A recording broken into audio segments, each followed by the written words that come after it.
Hi guys, in today's video I'm showing you how can you translate your script into other languages using DupDub?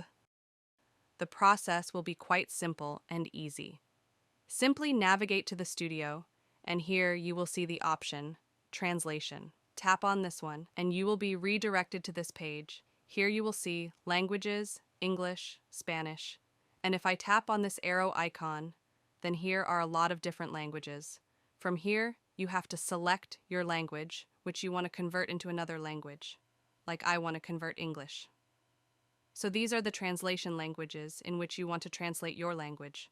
Select your. By tapping on this arrow icon, I will translate my language into Urdu. Once you will select both languages, write what you want to translate, like I am writing. So I wrote my script. Once you write your tap on this option Translate. It translates to Urdu. You can also convert this to speech by tapping on this Convert to Speech icon. So by using this method, you can translate your script into different languages.